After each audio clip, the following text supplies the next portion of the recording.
Muy buenas tardes a todos.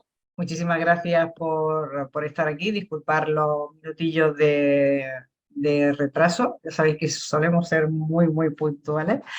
Es un placer de nuevo teneros, que compartáis vuestro tiempo y además con un invitado de lujo en las charlas que organiza la Agrupación Astronómica de Málaga Sirio.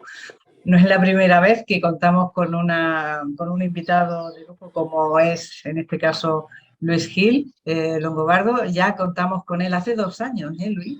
Han Ya, pasado madre todo, ¿eh? mía, qué Buenas barbaridad. tardes. Tanto. Pues sí, fue en mayo del 21, o sea que fíjate, ahora Uf, hace casi dos madre años, mía, Luis. madre mía. Estuvimos hablando de esos parámetros De caracterización de sitios de observación y de lugares de de la observación. observación, sí, de lugares de observación, sí, justamente, y aprendimos muchísimo. También salimos un poco descorazonados porque la situación siempre es muy preocupante y no solamente bueno, pues no se mejora lo que se debiera de mejorar para conseguir ese nivel que todos No, buscamos, y ¿verdad? no creo que vayamos tampoco en buen camino. Pero bueno, ya veremos a Bueno, ver lo que nos depara el futuro. seguimos en la lucha, como se suele decir. En Sí, sí, esta eso no que no ocasión, falte, no que no falte. el tema que vamos a tratar nos lleva a la observación y foto de cielo profundo y cómo analizar la luz con filtros. Un tema apasionante que nos va a dejar Luis Gil, que lleva en la astronomía observacional desde mediados de los 80 principalmente. En estos momentos se dedica sobre todo a la espectroscopia y espectroheliografía, que cuesta trabajo decirlo, pronunciarlo, y a la práctica de la observación asistida electrónicamente, pero sobre todo a la observación visual, que es su verdadera pasión, sobre todo con filtros. Forma parte de la Agrupación Astronómica de Madrid Sur y CELFOS. Es una persona muy comprometida con la divulgación, temas medioambientales y, por supuesto, la contaminación lumínica y sus consecuencias sobre la práctica de la astronomía. Bueno, pues vamos a dejarte precisamente la imagen toda tuya, para que disfrutes de esta charla bueno, me imagino que con esta trayectoria de lo que se trata, ¿cuál es el objetivo que realmente quieres conseguir con esta charla, Luis? Vale, como veis, cuando habitualmente, imagino que no será la primera charla de filtros que vean los aficionados que están al otro lado de las cámaras, lo que normalmente se hace cuando, vamos, o se presenta, cuando se realiza una charla de filtros, es normalmente se hacen comparativas de filtros o se discute de la versatilidad de un filtro u otro dependiendo de las características del objeto de cielo profundo que queremos ver. En este caso no vamos a entrar en eso. Entraremos a la caracterización de filtros, incluso caracterizaremos filtros con un espectrógrafo, veremos cómo se caracterizan los filtros, pero a mí lo que me interesa sobre todo es ir al meollo de lo que queremos conseguir cuando ponemos un filtro delante de un sensor o delante de un ocular. Y eso se va a conseguir, en primer lugar, analizando de dónde vienen esos fotones y en qué manera se producen esos fotones desde los objetos del cielo profundo, cómo los trata esos fotones, cómo pasan a través de los filtros, qué pasa, ¿vale? Cuando esos fotones se analizan mediante un espectroscopio, que un espectroscopio es un filtro, pero analizando los objetos en múltiples longitudes de onda, y entonces vamos a ver cómo el aficionado tiene que saber interpretar espectrogramas, tiene que saber interpretar espectros de objetos del cielo profundo para luego transmitir toda esa información, ¿vale? A, a ver qué filtro es el más adecuado, qué filtro es el que tiene que comprar para sacarle un mayor rendimiento. O sea que no solo vale con comparar filtros, no estamos en eso. Hay muchas charlas para comparar filtros y ver las opiniones siempre subjetivas de los observadores visuales, sobre todo, pero vamos a profundizar un poquito más en este sentido, ¿vale? Y a ver de dónde viene toda esa luz y en qué formato viene y qué es eso de los espectros de emisión y qué es eso de que el hidrógeno está ionizado, el oxígeno, en fin, todo ese tipo de cosas son las que el aficionado creo que tiene que saber para luego entender de forma correcta lo que hace un filtro. ¿Vale? ¿Sí? Perfecto, Luis. ¿Vale? Entonces, bueno, si te parece, empezamos ya. ¿Vale? Venga, Entonces, pues bueno, ahí adelante. tenéis la imagen de un objeto del hemisferio sur, que es un objeto, no sé, impresionante, qué lástima que no lo podamos ver, ni en el hemisferio sur, en la constelación de Dorado. Y podéis ver, en primer lugar, lo que va a llamar la atención son los colores. Bueno, pues siento decepcionaros porque esto es un póster. Esto no representa la realidad, son paletas de color, pero sí que es una imagen del Hubble, pero sí que tiene un fundamento físico importante, ¿vale? Entonces, como decía anteriormente a la pregunta de María, vamos a ver cuál es ese fundamento físico que nos va a permitir elegir un filtro u otro, dependiendo de la propia física que se da en los objetos de cielo profundo. Vale. Lo que sí me gustaría es que me prestarais atención a este pequeño formulario, ¿no? Sobre todo los que nunca hayáis observado con filtros, ¿eh? o tendréis poca experiencia con filtros, ¿no? Que es una serie de preguntas, ¿vale? Muy simples, pero que estoy seguro que os van a hacer razonar, ¿vale? La primera que nos haríamos, ¿qué es lo que sí queremos observar cuando pongamos un filtro? ¿Qué queremos observar? No sé si alguno se lo habrá planteado, pero es fundamental, ¿no? ¿Qué es lo que queremos observar? Por contra, ¿qué es lo que no queremos observar cuando ponemos un filtro delante de un sensor o de un ocular? Esta siguiente pregunta es muy importante. ¿Importa cómo lo estamos observando desde el punto de vista visual o estético? ¿Tenemos un impacto visual positivo a lo que estamos viendo en el ocular? ¿O a lo que estamos viendo en la pantalla del ordenador si estamos utilizando una cámara? Pues no preguntarnos que no es cómo lo vemos, sino el qué estamos observando. ¿Sabemos lo que estamos observando? ¿Sabemos las dimensiones físicas de lo que estamos observando? Por supuesto, esta es importantísima. ¿Cuáles son las pretensiones de un observador que vaya a incorporar en su equipo filtros diferenciales para cielo profundo? La siguiente pregunta estoy seguro que pocos habéis entrado, que es, ¿alguno de vosotros hace un análisis espectral del objeto a la hora de elegir un determinado filtro para observarlo, tanto en imagen como a pie de ocular? ¿Tiene sentido la pregunta, ¿con qué filtro se observa mejor? ¿Realmente tiene sentido? ¿O simplemente esta que me lo han hecho cientos de veces y cientos de veces que contaré lo mismo? ¿Existen los filtros visuales y los filtros fotográficos? ¿Vale? Pues esta diapositiva la vamos a dejar para el final, volveremos a ella e intentaremos ver entre todos un poco qué conclusión hemos sacado después de la charla. Fijaros en la diapositiva de la derecha. Es un espectro de M27. ¿Vale? Ahí veis la imagen. Y esas son las líneas de emisión que tiene ese objeto en diferentes elementos químicos con diferente tipo de ionización. Tenemos el H-beta, la serie de Valme, el enodo 3, el oxígeno doblemente ionizado, el O1, el glow, el nitrógeno ionizado, el helio. ¿Realmente esto lo podemos ver con un filtro? Bien, pero vamos a empezar por el principio, como se suele decir, y vamos a la naturaleza de la luz. Imagino que todos los que estáis al otro lado de las cámaras estáis interesados por la contaminación lumínica, ¿no?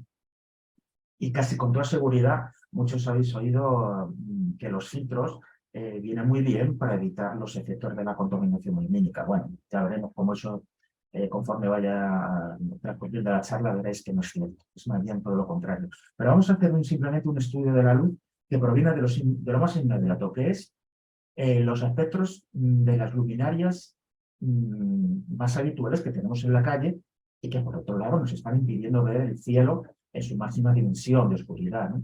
Eso que veis a la derecha es una cámara reflex, una DSLR con un espectroscopio de fabricación casera que me he hecho para hacer medidas de contaminación lumínica. Pues fijaros, ¿vale? En los espectros de las diferentes lámparas, ¿no? De las diferentes lámparas. A la izquierda veis vapor de sodio de alta presión, el característico espectro de una lámpara de vapor de sodio tipo naranja que veis por las autopistas y todavía en muchísimas calles. Los halogenos metálicos en el espectro multicolor con muchísimas líneas de emisión, el terrorífico LED con un continuo, ¿vale? Sin líneas de emisión, el LED emite en un continuo, y la pregunta es, ¿estamos en condiciones de ver algo con esto encima de la cabeza, encima de nuestras, o superponiéndose a las emisiones de los diferentes objetos de cielo profundo? Bien.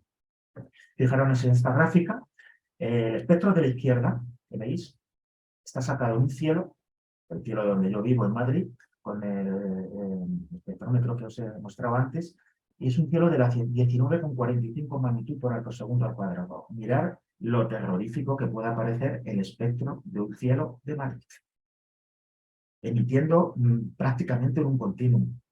Arriba tenéis el sintético, el espectro sintético, ¿vale? Y aquí, en el gráfico de longitud de onda con intensidad, veis perfectamente delimitado en la gráfica las longitudes de ondas en las cuales, ¿vale?, el cielo está emitiendo. Es un espectro del cielo realmente, porque está siendo reflejado, la luz de las luminarias está siendo reflejada por el propio cielo. Abajo, fijaros el espectro de un objeto típico, como puede ser M42, ¿vale?, con sus líneas de emisión habituales, que son perdonad, que es un segundito. ¿Vale? La línea de emisión más frecuentes, o que podemos encontrar en objetos de cielo profundo, pues son las líneas de Balmer, ¿vale?, de la serie de Balmer, en el H-gamma, en el H-beta, bueno, el 3 no es de la serie de Balmer, pero está presente en la 42. Entonces la pregunta es, ¿creéis que podemos de alguna manera ver algo desde las grandes ciudades extrayendo estas líneas de emisión del espectro prácticamente continuo del cielo de una gran ciudad? La respuesta es no. No se puede, excepto que trabajemos en modo imagen y con los filtros adecuados, ¿no? O sea que esto quiere decir que la observación visual desde las grandes ciudades prácticamente no tiene sentido, es un absurdo, por mucho que me pese.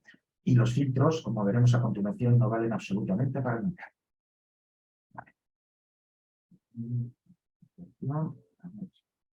Bien.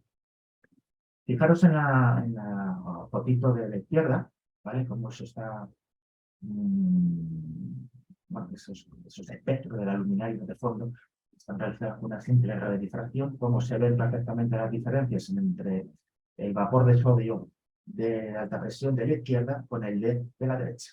El vapor de sodio de color naranja y el LED de color blanco, ¿vale? El espectro del cielo sería el que lo figuro aquí, y a la izquierda, en color, y a la izquierda, en la placa número 83, sería el espectro de una ciudad altamente contaminada. En este caso es Zurich, pero podría ser perfectamente Madrid. Medir con un SQM y tener una magnitud de brillo superficial de 17,5 es decepcionante, pero mucho más decepcionante es ver, ¿vale?, cómo de alguna manera es imposible, como decía antes, extraer esas líneas de emisión tan apreciadas que tenemos que estamos buscando en los objetos de cielo profundo, de un cielo tan contaminado y prácticamente en el continuo en cuanto a su espectro, como puede ser Madrid o cualquier ciudad, ¿no?, que esté, pues eso, altamente contaminada. Bien. Una pregunta, ¿vale? Observando estas imágenes, ¿diríais que estos son imágenes con contaminación lumínica? Podéis abrir los micrófonos si alguien quiere contestar. ¿Alguno puede contestar a esto? ¿Os parece una imagen con contaminación lumínica? Es una imagen que tiene color, tiene de todo ahí. Tengo dudas si está pasando correctamente la imagen. Ahora, Que nosotros estamos viendo todavía la diapositiva de la observación de cielo profundo, analizando la luz con filtros, en la que sale el espectro del cielo. ¿Está? Sí. Bien, pues yo tengo otras cosas distintas, ¿vale? Yo me he quedado con una gráfica del principio, entonces. No sé lo que... Está en pausa, a ver, un segundito. Es la gráfica del principio, Luis. La de Madrid es Sky Spectrum, la que has puesto de 19,45 magnitud por segundo. Voy a dejar de compartir un momento y lo voy a compartir de nuevo. A ver, un segundito. Y así, a ver, compartir pantalla. ¿Veis ahora? La misma que antes. Vale. Lo que debes de probar es si... Ahora. ¿Vale? Da para atrás. Ahora, esa, o sea, la anterior es la de lo que decía, Esta, vale, perfecto. Pues Vale. lo que Ahora os ya. comentaba aquí, perfecto. Ahora es, ¿alguno podría decir si esto es un cielo con alta contaminación lumínica? Abro los micrófonos. Pues yo creo que sí, evidentemente. Yo creo que sí, ¿no? ¿Alguna opción más? ¿Alta contaminación lumínica? Alta contaminación lumínica, alta, no. No. Bueno, pues ni alta ni baja. Esto es el cielo de La Palma, medido con un SQM 22 por 1 magnitud por segundo de al cuadrado. Casi. El cielo no es negro, el cielo tiene color. Lo que veis, estáis viendo ahí, ¿vale? Es un montón de cosas, ¿vale? Que nos pasan desapercibidas, ya de las grandes ciudades y de los lugares donde tenemos contaminación lumínica, que los filtros son incapaces, ¿vale?, de eliminar. Por mucho que nos empeñemos, aparte de la contaminación lumínica, tenemos otra serie de factores que son muy importantes, ¿vale? No es igual la imagen o los fotones o la radiación electromagnética o la energía que sale de un determinado cuerpo celeste, en este caso, pues bueno, quiero decir que sea un objeto de cielo profundo, que la radiación que nos llega al sensor a través de un filtro o sin filtro o al ocular. Fijaros toda la cantidad de cosas que intervienen digamos que en diferenciar esa radiación o esa energía que sale del objeto a la que nos llega. Mira, tenéis el light blue con su luminiscencia habitual, la propia luz zodiacal, que la habéis visto, ahora volveremos a la imagen anterior y lo veréis más claro. La luz estelar integrada es un factor también importante, y la luz extragaláctica, también un factor importante de absorción. Por supuesto, la contaminación lumínica, la propia luz de la luna, ¿vale?, por supuesto, el efecto del polvo atmosférico con la dispersión que produce si existe, por supuesto la extinción atmosférica, que va muy ligada a la variación con la masa de aire, y al efecto del sobre mesosférico, ¿no?, que están apreciados en los láseres para las estrellas artificiales de los telescopios para valorar y calibrar la turbulencia atmosférica, pero que en función de las observaciones profesionales es algo a eliminar. Volvemos para atrás un momentito. Estos son imágenes de La Palma sacadas el año pasado, por estas fechas, ¿vale? Estuvimos aquí unos 10 compañeros, bueno, y estas fotos me las traje de La Palma. ¿Veis el blue verde? ¿Veis el rojo? ¿Veis luz zodiacal en cantidades industriales aquí a la derecha, justo encima de las Pléyades? ¿Vale? ¿Veis luz integrada intergaláctica? No es la imagen, podría ir bien incluso el Helsinki. ¿Qué quiero decir con esto? Una cosa es la radiación que sale de los objetos y otra cosa es la que nosotros vemos en el ocular o en el sensor de una cámara. He hecho una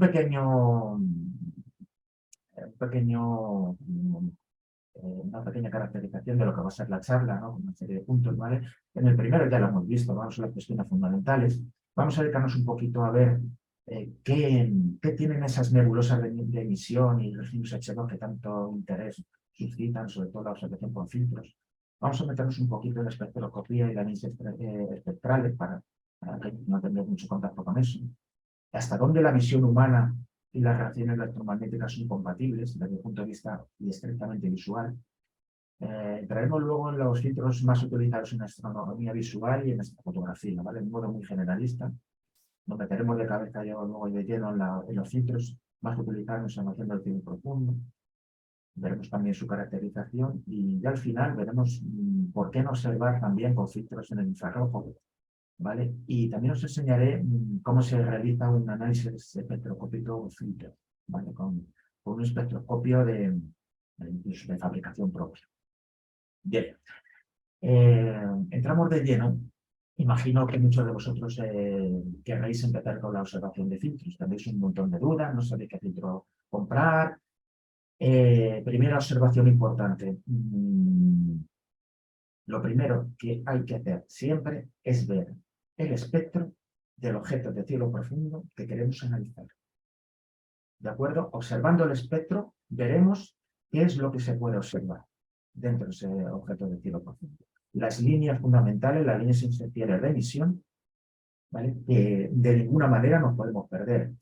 Entonces, bueno, imaginaros un montón de filtros, como veis aquí a la derecha, y un objeto, M57, elegido al azar, y podéis ver las líneas de emisión del Airy Glow en verde, aquí abajo, en la línea de los 557 nanómetros y los 630 nanómetros, siempre van a estar, sobre todo en cielos de alta calidad.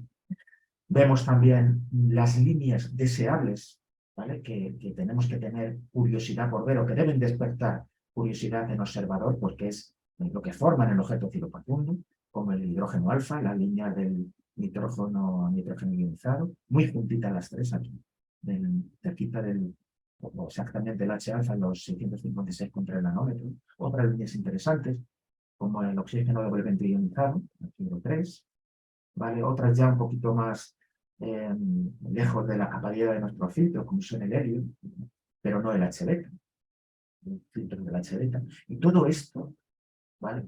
Aplicado a una serie de filtros que tenemos aquí a la derecha, que conviene que echemos un vistazo así de manera muy rápida, ¿no? Por ejemplo, fijaros cómo hay filtros aquí. Este Lunicon UHC del año 2001, que no solamente dejan pasar la línea del O3, lo están vendiendo como UHC, pero además de dejar pasar la línea del O3, dejan pasar otras líneas también que pueden resultar, bueno, no molestas, pero no deseadas, ¿no? O como filtros que lo venden como 3, como este Tucson Optis, el O3 está aquí, se deja fuera incluso líneas del O3. Es curioso, ¿no? O filtros con un ancho de banda tan grande como este de ese filtro que prácticamente dejan pasar todo, hasta líneas de contaminación lumínica, ¿no? Entonces hay algunas líneas del mercurio. Son incongruencias, ¿no? Que uno cuando va tomando experiencia, bueno, se va dando cuenta que el análisis de filtros es muy importante y saber interpretar el espectrograma de filtros es importantísimo a la hora de elegir uno y sobre todo tener claro lo que queremos observar y lo que no queremos observar. Si os fijáis aquí, la radiación en la línea del H-beta, aquí le igualan a 100, tenemos proporcionalmente otros tipos de radiaciones electromagnéticas en emisión, ¿vale? Que son susceptibles de ser observadas. Y fijaros, el O3, el M42, puede ser incluso comparado con el H-beta, hasta si el H-beta es 100, la intensidad del O3 puede ser 340, o sea que 3 veces más. ¿De acuerdo? O sea, que fijaros la intensidad que puede tener los 3 en una nebulosa de emisión. O el mismo H-alfa, ¿no? Que puede ser incluso 300 veces mayor, un tercio, ¿vale? Más, o un tercio en relación al H-beta, o el H-beta. O sea, que son líneas de emisión que están muy proporcionadas físicamente, ¿no? Eso tenemos que tenerlo muy en cuenta. ¿Vale? Pero ¿de dónde salen todas estas líneas? A ver, cuando uno se compra un filtro tiene que tener claro qué es lo que quiere observar. ¿Vale? No todos los filtros valen para cualquier cosa, ni todos los filtros están optimizados para observar cualquier cosa, ¿no? Entonces, vamos a ir a una nube primigenia de gas y plasma brillante, que es una región H2, ¿vale? Puede tener varios cientos de años luz, ¿no? Se están formando estrellas masivas y ese gas está ionizado por estrellas que están emitiendo longitudes de onda muy cortas en el ultravioleta, de alrededor de 90 nanómetros, o sea, altamente energéticas, ¿no? Pues podéis saber, unas regiones H2, pues, muy famosas que podéis observar con vuestro telescopio, pues las tenéis abajo, regiones H2 en M33, ¿vale? La propia nube molecular donde está integrada M42 o otros objetos del cielo profundo. Entonces, esa es la primera división, las GMTs, las regiones H2, ¿vale? En el siguiente estatus podríamos encontrar aquellos objetos del cielo profundo que tienen emisión en las líneas que llamamos líneas prohibidas, que no son reproducibles en laboratorio. Solo se dan, ¿vale?, en gases con extremadamente baja densidad, plasmas, en el medio intergaláctico y galáctico. ¿Vale? A este tipo de emisiones, podemos encontrar en nebulosas planetarias, sobre todo, ¿no? Aquí entraría el oxígeno 3, tan famoso, ¿no? Cuando se compra un filtro, tanto en la banda de los 495 nanómetros como en los 500 nanómetros. ¿Vale? Podremos encontrar el sulfuro, el nitrógeno. Estas transiciones prohibidas, como digo, no pueden ser reproducidas en laboratorio. Las encontraréis muy fácilmente en textos porque van entre corchetes. Siempre van entre corchetes, porque si no van entre corchetes, se está diciendo otra cosa desde el punto de vista físico y químico. Entonces, siempre las reconoceréis porque van entre corchetes. O3, S2, el sulfuro ionizado, el oxígeno ionizado. Siempre van, como digo, entre corchetes. Bien, líneas de emisión fundamentales para el uso de filtros nebulares. ¿Qué buscamos? ¿Qué buscamos en los objetos de cielo profundo? Buscamos líneas de emisión muy concretas, muy concretas. Normalmente, y hablando en generalidades, la doble línea de emisión del nitrógeno, el N2 entre corchetes, ¿vale?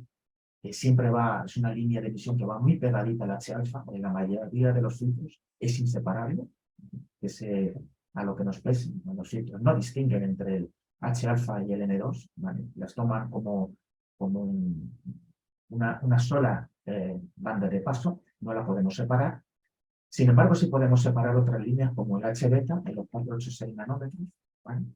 Y también podemos separar el azufre en los 6,7 nanómetros y, por supuesto, las dos bandas del oxígeno ionizado, los 495 y los 500. Hay muchísimas bandas de emisión, ¿eh?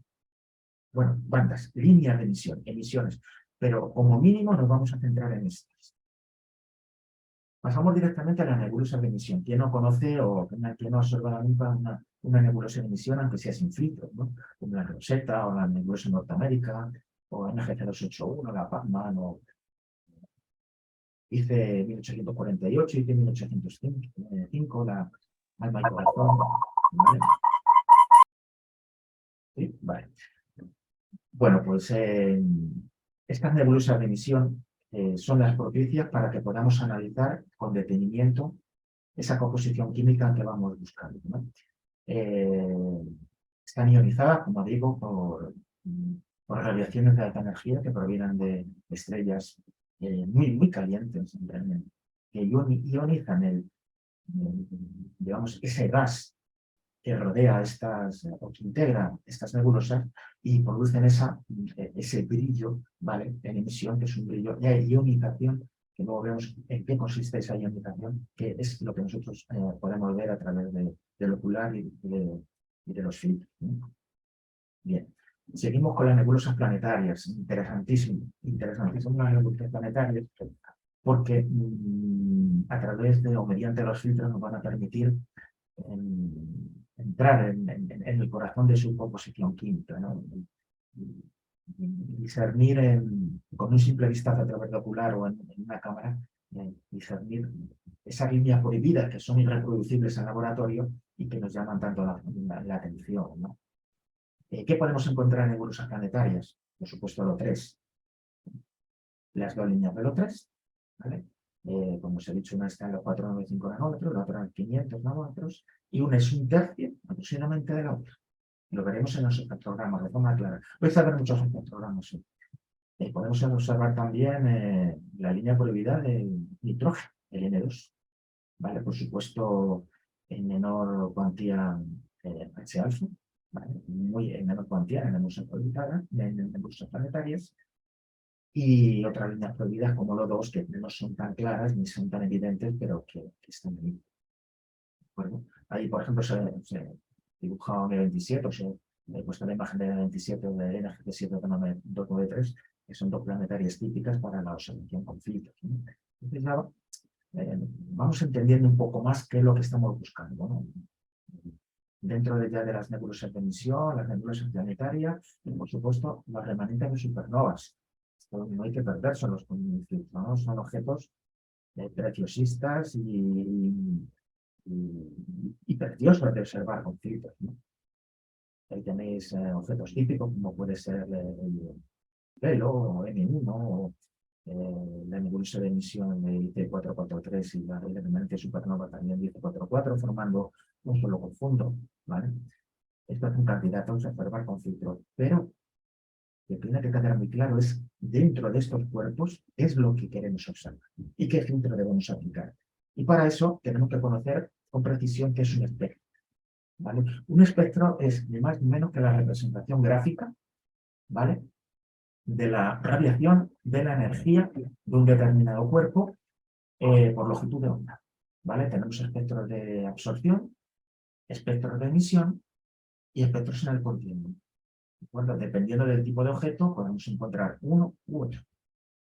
Abajo, bueno, en la primera imagen podéis observar cómo se consigue, cómo se representa un espectro de absorción, que es cuando la luz a través de un determinado gas. Por ejemplo, ¿qué ocurre cuando observamos con un espectroscopio el Sol? Vemos múltiples cientos de líneas de absorción, porque la propia atmósfera solar, ¿vale?, está produciendo ese espectro de absorción de la propia radiación energética del Sol, ya no de las fotosferas, sino y en zonas más internas de la propia fotosfera, ¿no? Esa radiación propia de una estrella tipo G2 o de cualquier estrella. Tenemos línea de absorción en todas las estrellas, independientemente del índice o de la característica espectral que tengan, del índice espectral. Pero fijaros en el de abajo. Espectro de línea de emisión. Un objeto de cielo profundo, ¿vale?, con fuertes líneas de emisión en un determinado cuerpo, ofrece ese espectro. Un fondo negro y una serie de líneas que corresponden a los elementos ionizados que componen ese cuerpo. Veremos cómo se caracterizan esas líneas y cómo se representan esas líneas. Pero espectro de emisión por un lado y espectro de absorción por otro. Bien, ¿qué buscamos? Otra vez la pregunta eterna. ¿Qué estamos buscando? ¿Y qué no estamos buscando? O mejor dicho, ¿qué intentamos eliminar? Fijaros en la representación del espectro visible humano, aproximadamente entre los 400 nanómetros y los 700 nanómetros. Vais a encontrar discrepancias en esto. Diversos autores aumentan el rango espectral, sobre todo la parte del rojo, hasta los 1000 nanómetros, otros menos, otros en ultravioleta representan hasta los 430 nanómetros. Vamos a conseguir un estándar, vamos a construir un estándar que es este. En verde podéis ver lo que estamos intentando observar. En rojo, lo que estamos intentando bloquear. ¿Qué estamos intentando observar? Estamos intentando observar las líneas fundamentales, básicas, ¿vale?, de los de objetos en emisión de cielo profundo. H beta, O3, carbono diatómico en cometas, nitrógeno ionizado, el H-alfa, que constituye toda la serie de Balmer, que veremos un poquito más adelante. Esto es lo que queremos ver, entre otras cosas, pero esto es fundamental. ¿Qué es lo que no queremos ver? Todas las líneas de emisión que tienen las lámparas que estamos acostumbrados a ver en cuanto a contaminación lumínica. Mercurio, vapor de sodio en alta presión, el vapor de sodio baja presión, sobre todo LED, pero ojo con el LED. El LED no lo vamos a poder eliminar. Entraremos por qué un poquito más adelante, pero que os quede claro que tenemos un problema y grave. Vale, mirad espectros clásicos. Por ejemplo, el espectro de una lámpara común de referencia, como es la SLO, ¿vale? Una lámpara que podéis encontrar en cualquier tienda y que viene a ser una lámpara de bajo consumo. ¿Veis? Emite en el azul aquí, en el moradito, en el verde y en el rojo. Fijaros una estrella. La estrella, por ejemplo, Canopus, es una estrella de tipo espectral A9, vemos que no tiene líneas de emisión, pero tiene partes donde se encuentra la luz de la propia estrella, se encuentra absorbida por su propia atmósfera. Esto es un espectro de absorción. ¿De acuerdo? Lo mismo que podemos encontrar en el espectro de Betelgeuse. Otro aspecto de absorción estelar, con multitud de reditas oscuras, indica la composición química de la atmósfera estelar. Vamos a saltar un momentito el espectro de Trapezi, bueno, en la zona de 42. Vamos a pasar a Eta Carinae. Es una estrella muy particular, porque vemos que es una estrella que tiene líneas de visión. Curioso, ¿no? Es una estrella muy activa, que tiene atmósferas ionizadas y que se sale un poco de lo normal en cuanto al tipo de estrella, como la Wolf-Rayet, por ejemplo, que también tendremos algún ejemplo. Pero fijaros sobre todo en la zona de Orión y el trapecio. Esto es la zona de visión de M42. Aquí tenemos el oxígeno, aquí tenemos el H alfa, tenemos el H beta. ¿Vale? Eso es lo que nos interesa ver con filtros. Eso, que el espectro es tan evidente, eso es lo que tenemos que conseguir extraer de nuestro cielo y observarlo con los filtros, tanto en visual como en foto. Esto no es fácil, ¿eh? Aquí veis, por ejemplo, he puesto un ejemplo muy evidente de cómo se realiza un espectro de un objeto de cielo profundo tan común como puede ser M42, ¿vale? Le cogemos un espectroscopio y el espectroscopio tiene una rendija y solo podemos hacer o caracterizar la luz en emisión de lo que capta esa rendija. Con lo cual, fijaros a la izquierda qué cantidad, esa cantidad de renditas que hay aquí. Bueno, pues esos son localizaciones de la rendija de un espectroscopio. Os puedo garantizar que cada espectro de cada ese sitio no va a ser igual al espectro que podemos obtener en ese mismo objeto, ¿vale? Con el espectroscopio apuntando a otro. Fijaros que todo se complica más porque no es como una imagen de cielo profundo donde lo vemos todo integrado en un determinado filtro, sino que hay que analizar como si tuviéramos un espectroscopio rebanador, que también se llama así, ¿no? Multiobjeto, cada zona de un objeto de cielo profundo para saber cómo está emitiendo, ¿vale? En longitud de onda, en ese espacio delimitado por la rendija. Aquí vemos M42, el espectro global, ya lo he mostrado en otra diapositiva, y aquí a la derecha vemos cómo cambia la emisión, ¿vale? Del objeto de cielo profundo, ¿vale?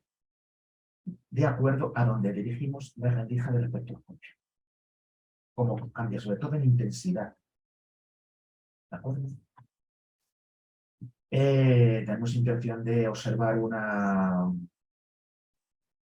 nebulosa de emisión, como puede ser no sé, la famosa NGC 6888, y nos preguntamos qué filtro voy a utilizar. Bueno, curiosamente, la ionización de esta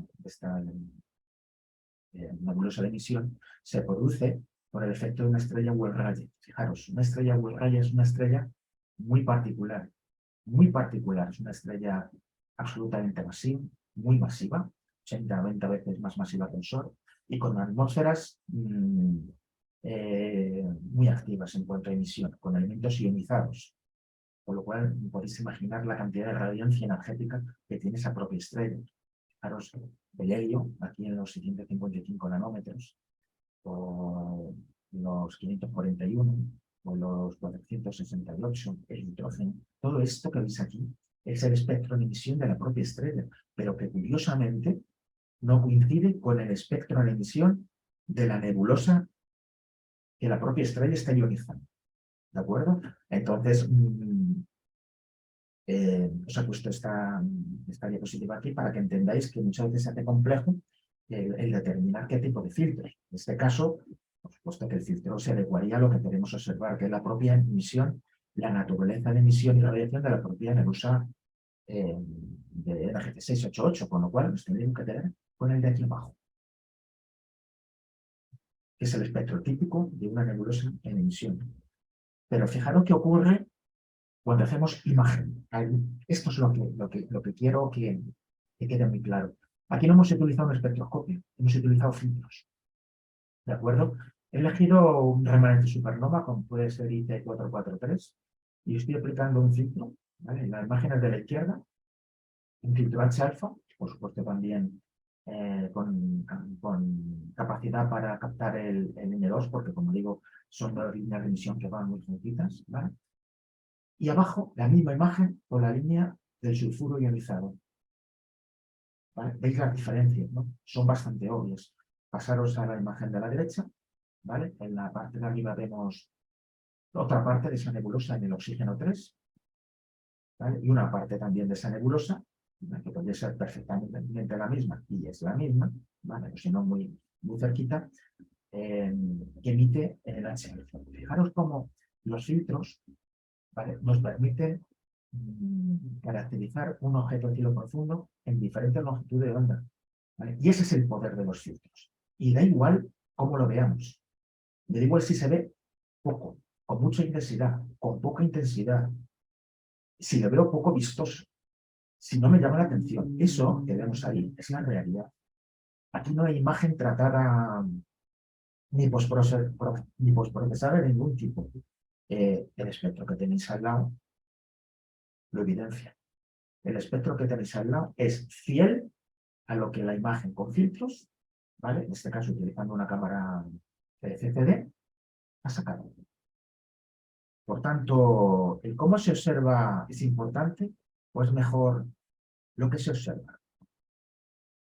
Esa es una de las preguntas que venían en el pequeño formulario que os puse al principio, ¿no? Esto no es una imagen procesada, esto es la realidad. Bien, líneas de Balmer. La habréis oído cientos de veces, pero vamos a entrar un poquito en el tema. El hidrógeno, ¿vale?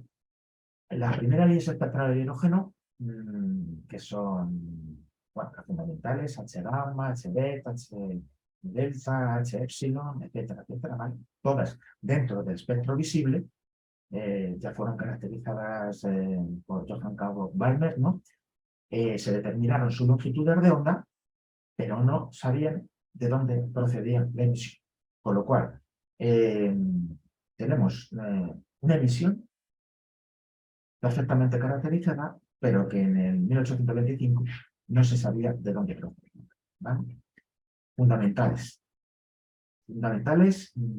pero de forma absoluta en la caracterización de objetos de cielo profundo y filtros. ¿De dónde salen estas líneas? ¿Vale? Porque la evidencia existe, pero sabemos su longitud de onda, pero no sabemos hasta el momento de dónde y por qué se producen.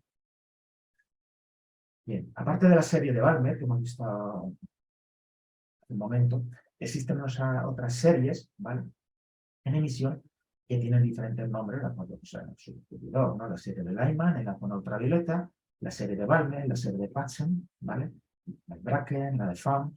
Normalmente, ¿vale?, conocemos y trabajamos con la de Balmer, que es la visible, y la infrarroja de Patzen. ¿Por qué? Porque aunque nuestro ojo está muy limitado en captar longitudes de onda al espectro visible, las cámaras CCD o las CMOS no. Hay cámaras CMOS que llegan hasta los 2000 nanómetros. Y eso incluiría toda la serie de Patzen, ¿vale?, la que pone aquí infrarroja. Por lo tanto, el visible es información fundamental, pero también a nivel aficionado me refiero, pero incluso la infrarroja también se puede trabajar con ella. Pero ¿de dónde salen? ¿Por qué emiten estos cuerpos en estas longitudes de onda? Bien, imaginaros un átomo de hidrógeno con los niveles cuánticos energéticos. Nivel 1, nivel 2, nivel 3, nivel 4, nivel 5, nivel 6. ¿Vale? En el centro tenéis el núcleo del átomo de hidrógeno, ¿vale?, el protón, y alrededor su electrón, ¿vale?, en un nivel estable, un nivel cuántico, en un orbital estable. ¿Qué ocurre cuando ese hidrógeno, que está en una H2 o en una determinada nebulosa de tensión, en forma de plasma, ¿vale?, digamos, es alterado, pues interactuado por un fotón muy energético que proviene de la radiación ultravioleta de una estrella masiva, por ejemplo, que hay en esa misma región H2, en esa misma región nebulosa de emisión, ¿no? Inmediatamente ese fotón es absorbido, ¿vale? Lo vamos a centrar ahora en la serie de Balmer, pero en todas las series diferentes funcionan igual, ¿no? Diferentes orbitales. Ese fotón es absorbido y del nivel 2, que es aquí, de la órbita 2, salta a la órbita 3. En ese momento el fotón es absorbido y el espectro, ¿vale?, lo identifica como una línea de absorción. En el H-alfa, en el H-beta, en el H-gamma, en el H-delta. En ese momento, esto es lo que ocurre en una atmósfera estelar. Vemos líneas de absorción que representan a diferentes elementos químicos. Ahí tenemos el comportamiento de un elemento químico importantísimo y abundantísimo como es el hidrógeno. Pero, ¿dónde está la emisión que vamos buscando en objetos de cielo profundo? Bueno, pues la emisión no se produce en el salto del orbital 2 al 3, al 4, al 5. Es en el decaimiento del electrón a su orbital 2. En ese momento, el electrón pierde energía, ¿vale? Y esa energía le emite en forma de fotón. Y aquí es donde se produce la emisión en longitud de onda de ese determinado cuerpo celeste, que en este caso estamos estudiando, pues, en nebulosas planetarias, remanentes de supernova o nebulosas de emisión clásicas. Este decaimiento es el que vamos a captar con nuestros filtros. Esa línea, ese fotón decayendo de una órbita superior, que puede ser la segunda, la tercera o la cuarta, al orbital 2. ¿Vale? Siempre en la serie de Balmer tendrá un espectro visible electromagnético. Bien, espectro visible es lo que tenemos. La visión humana es bastante mediocre, solo captamos entre los 400 y los 700 nanómetros aproximadamente. Nos quedan fuera todo el rango infrarrojo, por supuesto las microondas, ondas de radio, ultravioleta, rayos X, rayos gamma, afortunadamente. Pero nuestro rango visible delante de un telescopio solo es lo que vemos ahí, desde los 400 a los 700 nanómetros. Afortunadamente, toda la serie de Balmer está dentro del espectro visible.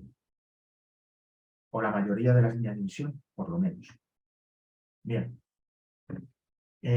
Si hay alguno de vosotros que tenga más experiencia en la observación de objetos de cielo profundo, ¿no? Habréis oído muchas veces que recomiendan filtros para determinados objetos y, en fin, hay mucha literatura respecto a eso, pero fijaros en esta cita de la web de observein.esquijan.com.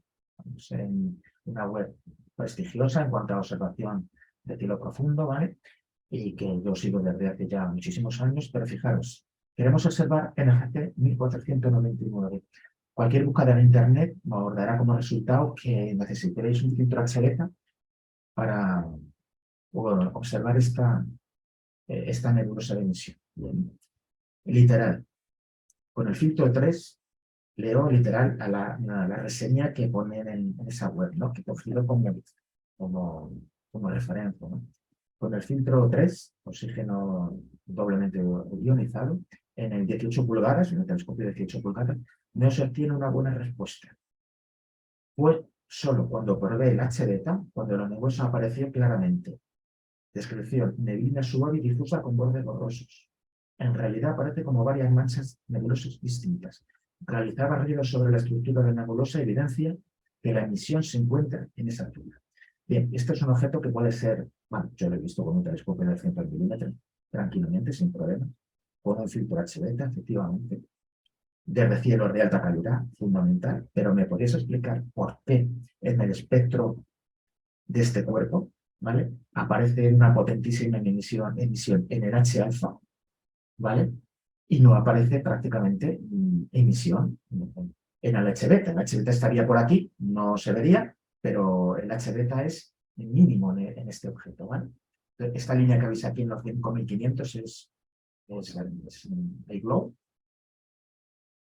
¿Alguno tiene alguna respuesta para esto? ¿Abre micrófonos? ¿Alguno tiene alguna respuesta? Sí, ellos pueden abrir, ¿Micrófonos? se puede participar porque podéis abrir Sí, sí, sí. ¿Alguno tiene más respuesta porque NGC 1499, igual que algunos otros objetos más, recomiendan el filtro H-beta? Y sin embargo, no hay prácticamente emisión en el H-beta, pero sí mucha emisión en el H-alfa. Curioso, ¿verdad? Vale.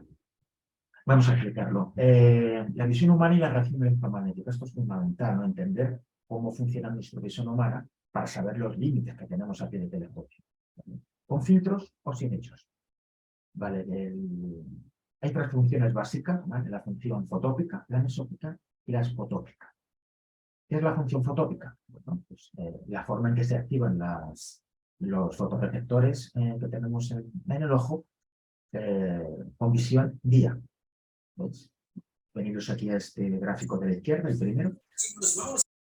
Tenemos la eficiencia luminosa relativa en este eje, ¿vale? Y la longitud de onda en este otro eje.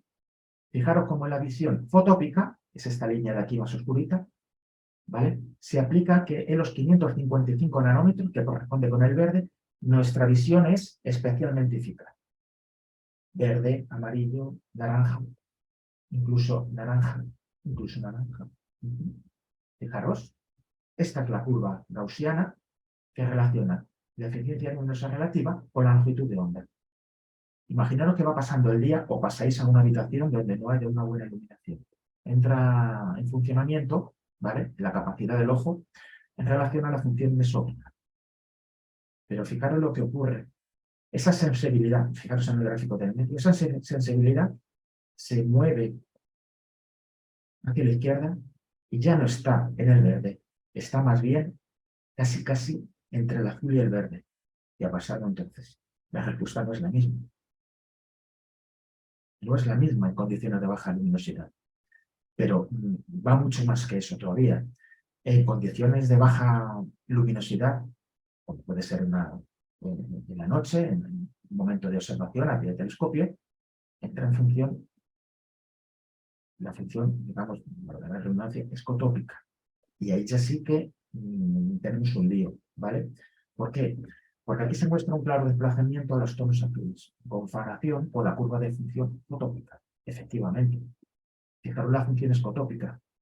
¿Dónde está? Prácticamente se queda aquí cortada en el amarillo. No vemos nada del rojo. Por eso llevamos linternas rojas. Y no llevamos linternas azules o blancas.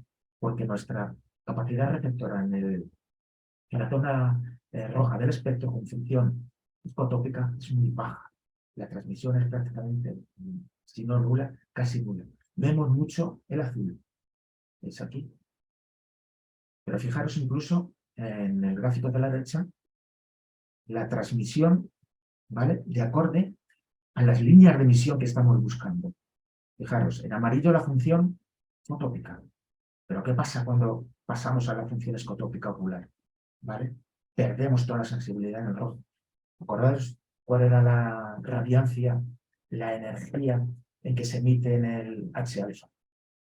656 nanómetros. Prácticamente no vemos el H-alfa. Y si lo vemos es muy débil. ¿Qué ocurre con la nebulosa California? Lo que estamos viendo es H-beta.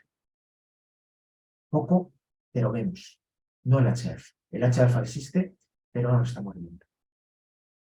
Tenemos un filtro, pero nuestra capacidad para observar en longitudes de onda en función escotópica es mediocre.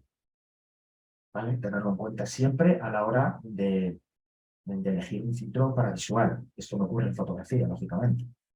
En fotografía tenemos sensibilidad, ¿vale?, en los sensores hasta los 2000 nanómetros, o 1200 nanómetros, 1500 nanómetros, dependiendo de la capacidad y la sensibilidad espectral del sensor, ¿vale? Adaptación a la oscuridad, no os voy a contar mucho de esto, ¿vale? Es absurdo que os compréis un buen filtro, que gastéis el dinero si no afectéis a la oscuridad, ¿vale? Tenerlo muy en cuenta. La curva de fotosensibilidad es abrumadora. Nadie puede observar con un filtro, ni siquiera sin filtro, sin no haber dado tiempo a la adaptación a la oscuridad. Es absurdo, no tiene sentido. Por eso en un cielo de la 19,5, que podemos casi leer el periódico, ¿vale?, es difícil que consigamos una adaptación a la oscuridad absoluta, incluso flexibilizando los tiempos de integración, ¿no?, de acuerdo a la fotosensibilidad relativa. Porque cielos oscuros, sí o sí. Bien, vamos ya directamente a los filtros, ¿vale? Sí, vale. Tres clases básicas de filtros, ¿vale? Los filtros atenuadores, los filtros de paso alto, los filtros de paso bajo, fundamental, ¿vale? Hay otros filtros de tipo metano, ¿vale? Y los filtros de banda, que son los que nos meteremos más en profundidad, ¿no? No vamos a entrar en los filtros atenuadores, que serían los típicos filtros de grisos y polarizados, escala de gris, los ND, ¿vale? No se utilizan en la observación de cielo profundo, ¿vale? Ojo con los filtros de paso alto, ¿vale? Son los que transmiten por encima de una determinada longitud de onda. Ahí tenéis, por ejemplo, los tipo IR-Pro 742, 807, ¿vale? Son inútiles desde el punto de vista visual, pero ojo con la utilidad de esos filtros desde el punto de vista fotográfico. Ya veremos cómo podemos aprovechar esos pasos de banda y esas emisiones que tienen esos filtros, esas anchos de banda, para estudiar objetos en el infrarrojo sin ningún problema. ¿De acuerdo? Los filtros de paso bajo, ¿no? Podemos utilizarlos tanto en fotografías como en visuales. Son los típicos UV y RQ, ¿vale? Limitan el espectro ultravioleta y el infrarrojo, y podemos utilizarlo tanto desde el punto de vista fotográfico como visual. Hay otros tipos especiales, tipo metano, que lógicamente son absurdos en la observación visual. Están ligados a emisiones en un determinado elemento químico que está situado cerca de los 800 nanómetros, o supera los 800 nanómetros. ¿No? Es un típico filtro fotográfico, ¿no? Filtro de banda. Bueno, vamos al meollo de la cuestión, porque nos hacemos una pregunta. ¿Fotográficos y visuales? ¿Vale? Los tenemos de tipo de paso ancho, broadband, los típicos filtros LPR, TLS, ¿vale? No son filtros selectivos, tienen ancho de banda muy cercanos a 80 nanómetros, yo no los considero útiles, ¿vale? Los filtros de banda de paso estrecho, los narrow band, los banda estrecha, importantísimos, para mí son fundamentales en la observación de objetos de cielo profundo y sí, también en visual. Ya sé que vais a ver por ahí publicidad, vais a ver observadores que renieguen de estos filtros. Os puedo garantizar que es un error en visual, ¿vale? Renegar de los filtros de banda estrecha, incluso de los filtros de banda muy estrecha y multiespectrales. Mi filtro favorito para mí es un Merenange y un extremo. ¿A nadie se le ocurriría observar con eso? Bueno, pues es mi filtro favorito para visual. ¿Vale? Son filtros selectivos, ¿vale? Entre 11 nanómetros y incluso 3 nanómetros. 3 nanómetros es mejor para visual, es excesivo, pero 7 nanómetros es perfectamente utilizable. Hablo de filtros NL3, hablo de filtros NLH alfa. ¿Vale? Hay otros tipos de filtros, como son los filtros para cometas, ¿no? Que lo que hacen es filtrar las emisiones del carbono diatómico, pero no, tampoco se utilizan mucho. Yo no tengo ninguno de prueba, porque a simple vista y sin filtro se observa perfectamente bien el carbono diatómico en un cometa, sobre todo si es puntual. Bien. ¿Quién no tiene un filtro UHC en casa? Hay cientos de filtros UHC, cada uno con unas determinadas características espectrales. Pero le vamos a pedir solo una cosa, un filtro UHC, ¿de acuerdo? Que deje pasar las emisiones de longitud de onda fundamentales y bloquee las emisiones de longitud de onda provenientes de la contaminación lumínica. En esto se basa un filtro 8. Simplemente, los anchos de banda son bastante grandes, ¿vale? Y aquí a la izquierda tenéis un típico UHC con diferentes filtros, ¿vale? Y a la derecha tenéis un montón de filtros con sus diferentes curvas. Y básicamente, aunque hay diferencia entre ellos, sobre todo en la zona del infrarrojo, en la zona del espectro no visible, o en la zona ya del rojo, normalmente bloquean bastante bien la zona de emisión de las luminarias que emiten contaminación lumínica, ¿no? Con lo cual, un filtro UHC debería estar en el maletín de cualquier observador, ¿vale? Uno de los problemas fundamentales que tienen los aficionados es que algunos muestran dificultades, como digo, en interpretar los programas de los filtros, ¿vale? Bueno, en los filtros normalmente tenemos tres zonas fundamentales, que son las zonas sin transmisión, que son las zonas donde el filtro bloquea las emisiones indeseadas, interfieren en la observación, ya sea visual o fotográfica. ¿Vale? Bloqueo de longitudes de onda no deseadas. ¿Vale? Por lo tanto, si hay un bloqueo de longitudes de onda deseadas, hay un paso de longitudes de onda deseadas. ¿De acuerdo? Ahí se caracteriza el filtro, en la longitud de onda que queremos observar. Y eso lo determina el propio observador. ¿Qué es lo que quiero observar y qué es lo que no quiero observar? ¿Qué filtro tengo que utilizar y qué filtro no tengo que utilizar? ¿Vale? Esas curvas de erosión y transmisión, aquí abajo veis uno, por ejemplo, en el oxígeno, tiene una pendiente de subida y bajada. Esto es importante, ¿de acuerdo? Porque teniendo una emisión central, que sería aproximadamente los 500 nanómetros, también hay paso en otras longitudes de onda cercanas. Bueno, pues esto se delimita, ¿vale? Gracias a una fórmula, ¿vale? Que es el Fourier máximo, el FDWHM, que representa, ¿vale? Aquí, la anchura a media altura que presenta un determinado pico de emisión. Aquí, esta recta de aquí, que está aproximadamente a la mitad, es lo que determina la anchura de banda del filtro. Y es importantísimo, ¿vale? Caracterizar el filtro desde su Fourier atmas, FWHM, pues para decirlo. Y por supuesto la zona infrarroja, ¿vale? Hay que saber si el filtro tiene paso en la zona infrarroja a partir de los 700 nanómetros, 656 nanómetros, o no. Es información muy importante. Vale, mitos de los filtros. Bien, aquí hay un montón de mitos y la verdad es que los oigo constantemente, ¿no? Los filtros eliminan la contaminación lumínica en absoluto. No solamente no la eliminan, sino que yo lo considero, sobre todo los de tipo CLS, LPR, con anchos de banda muy grandes, que no aportan nada a la observación. ¿Vale? Realmente, para mí, no tiene ningún sentido hacer observación visual con ningún filtro. Con ningún filtro. Ni con CLS, ni con LPR, ni con filtros multiespectrales, ni con banda estrecha, ni con banda ancha, ni con UHCs, da igual. O sea, no tiene sentido. ¿Vale? Por lo tanto, si no tiene ningún sentido, ¿vale? ¿Los filtros trabajan correctamente bajo condiciones de alta contaminación lumínica? Pues no trabajan nada bien, trabajan muy mal. Hablo en visual, fotografía siempre sí. En visual, olvidaros de comparar filtros si estáis observando desde manos. En visual. Los filtros incrementan la señal de emisión de las nebulosas, tanto planetarias como de emisión como remanente supernova, en absoluto. Para nada, no incrementan nada.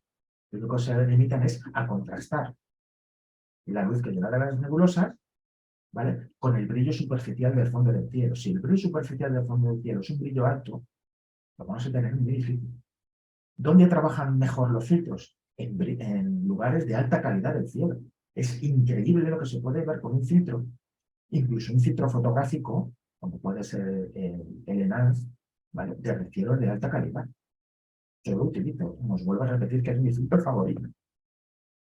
¿De acuerdo? El otro mito también es que no podemos utilizar filtros con telescopios pequeños. Eso no tiene ningún sentido. Puedes utilizar filtros, bueno, tampoco puedes utilizar filtros con un telescopio de 30 milímetros, pero por ejemplo con un buscador y con un filtro, sin ningún problema, un simple buscador. Es más, ¿habéis probado alguno en un cielo de alta calidad a observar, por ejemplo, toda la banda de Orión en emisión cerca de M78, el bucle de banda, con un filtro, por ejemplo, UHC encima, así puesto en el ojo? Probarlo, porque os va a sorprender. Eso sí, tiraos un cielo de la 21,7, 21,8. Simplemente un filtro encima superpuesto en luz. Un simple UHC. Probarlo con la nebulosa norteamericana. Os sorprenderá, por ejemplo. Se ve perfectamente. Ya sé que estas cosas sorprenden, pero son mitos, como pone ahí, que efectivamente hay que ir desterrando porque son falsos. Vale, vamos a entrar un poco en la clasificación de filtros, ¿vale?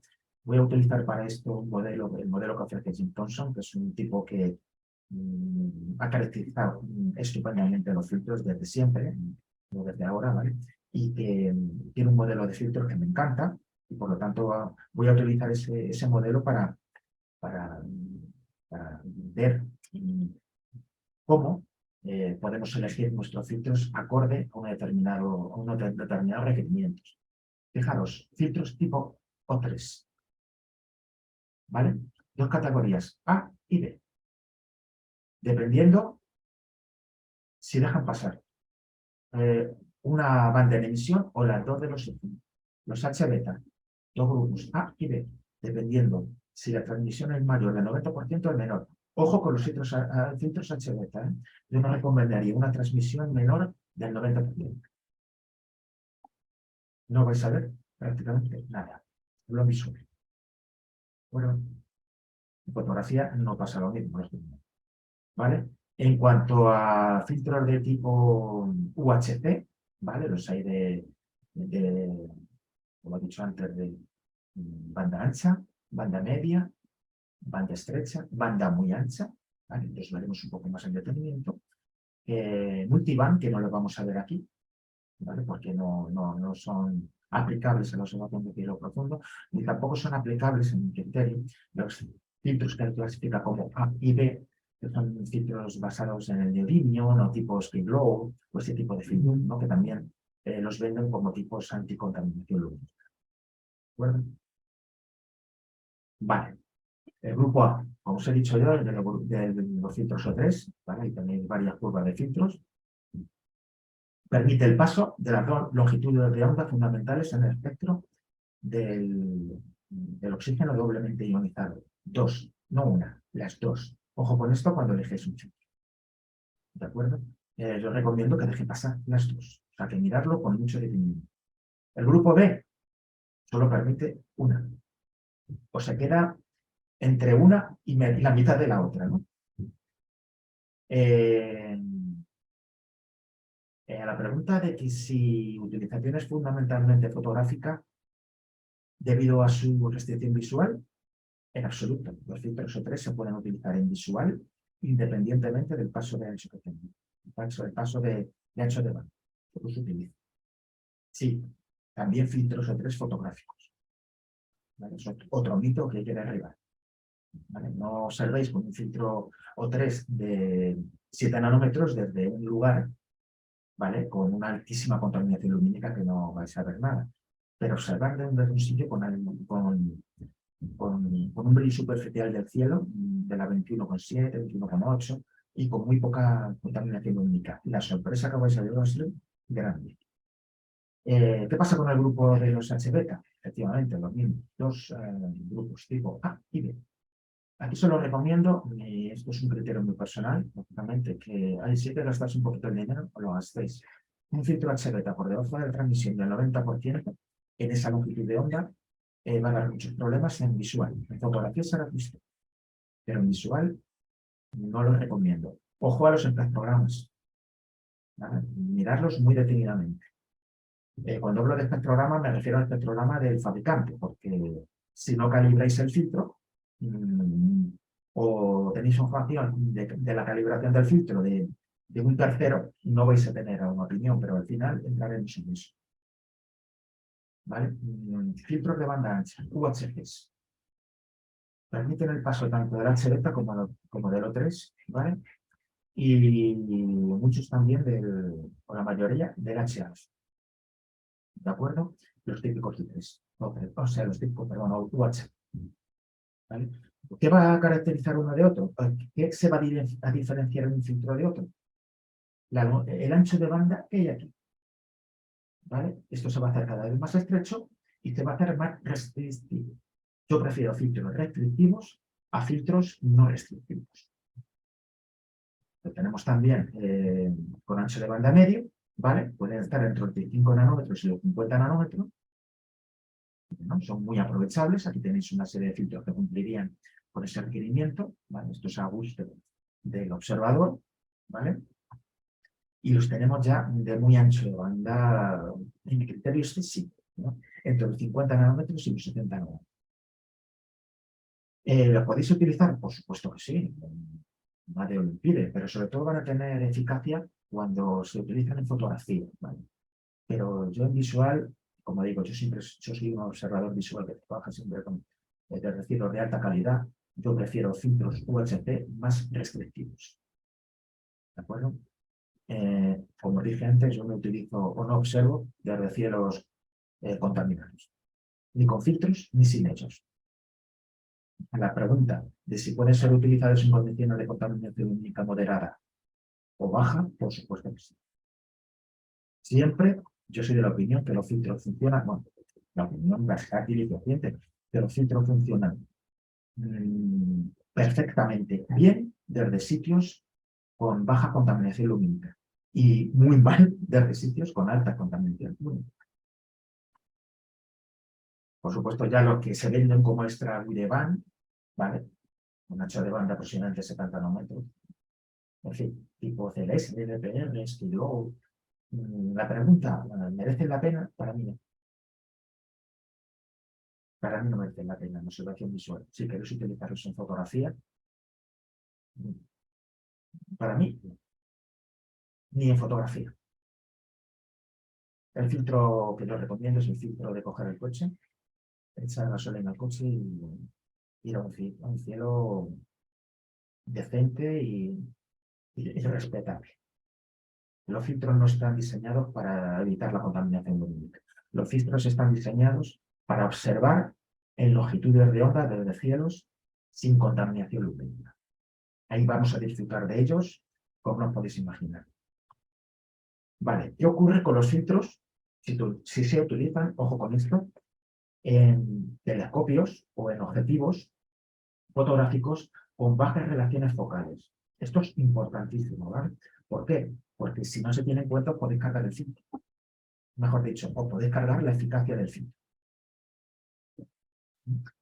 Fijaros la curva centrada en el oxígeno de la izquierda, ¿vale?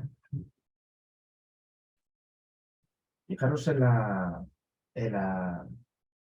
curva de la derecha. Esto es un tribanda, ¿de acuerdo?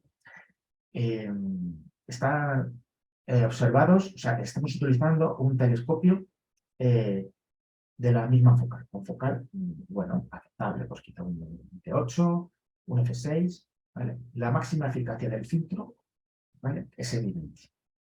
No hay diferencia, ¿vale? Entre filtros prácticamente.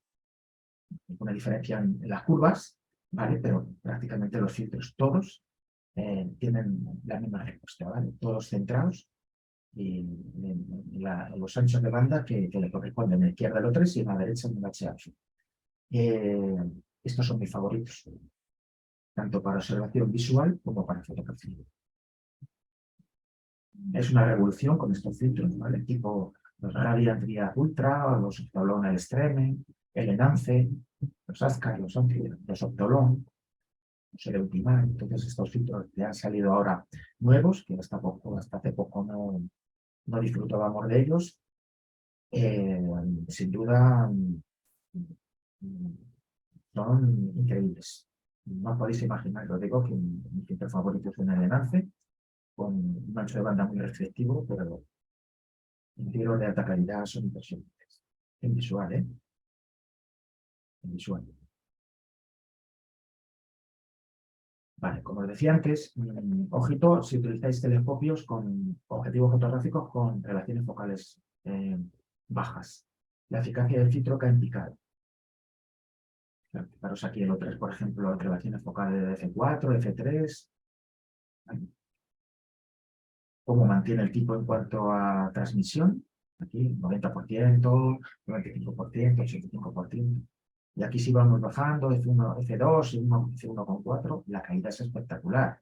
Pues, o sea, ojito con esto porque ahora se están empezando a fabricar filtros adaptados a relaciones focales bajas, son caros todavía, pero ojo con utilizar filtros estándar en objetivos fotográficos, por ejemplo, del orden de C2 o C3 o C1,4. Un objetivo fotográfico de 50 milímetros, por ejemplo, es un F1,4 o un F2, una relación focal estándar. Si ponéis un filtro delante, la eficacia del filtro va a caer en picado. Así hay que tenerlo muy en cuenta. Cuando digo utilizar un filtro delante, es coger un adaptador de Roca M58 a un objetivo de 50 milímetros y acoplarle un filtro de pulgada, por ejemplo. Cuidado con esto. Vale, fijaros en esta tabla la eficacia de los filtros de doble banda y los filtros de triple banda. ¿Ves? Ancho de banda, por ejemplo, de un Meren 11, 25 nanómetros, eficacia de 96% de transmisión. Y, por ejemplo, en HBET, en el O397, 98. La fabricación de los filtros ahora es extremadamente precisa. Por ejemplo, en la zona del H-alfa y del nitrógeno ionizado y el sulfuro, bueno, la eficacia es del 80%, baja un poquito, bueno, y relativamente es un poquito menor que en el sulfuro, pero como digo, estas dos longitudes de onda, el 656.3 del HL y el 658.4 del sulfuro, van siempre unidos, o sea, es que es prácticamente la misma longitud de onda. Ojo, con estos filtros, para nada es la misma longitud de onda, no es lo mismo 656.3 que 654.4. Absolutamente no tiene nada que ver. Una es el H-alfa y otro es el nitrógeno ionizado. En el sulfuro ya no tienen prácticamente transmisión, ¿vale? Lo mismo ocurriría con el extreme. En el sulfuro no tienen porque no tienen ninguna transmisión porque están bloqueados. En fin, esta tabla es un poco caracterizar la curva de transmisión de los filtros con una cámara fotográfica. Utilizan una MX170, ¿vale? Y un telescopio, un T14 con hiperestable. O sea que, fijaros, consultar una tabla de este tipo a la hora de elegir un filtro es muy importante. Importantísimo. Bien. ¿Qué tenemos ahora un poquito así más en el mercado, ¿no? Bueno, pues los filtros tipo el Enance, el Extreme, los IDAS MD1, el SMZ, bueno, estos filtros que se venden mucho para fotografía, ¿de acuerdo? Nada más lejos de la realidad. Se pueden utilizar perfectamente en los Enocovision. Yo lo hago. Y las imágenes son espectaculares. Y los compañeros de observación visual, bueno, bien lo sabe Jesús, en cuanto vieron cómo funcionaba un filtro de este tipo, lo compraron, pero ya. Hay que dudar siempre de lo establecido, ¿eh? Nada impide que nosotros podamos observar con un filtro de banda estrecha. Nada.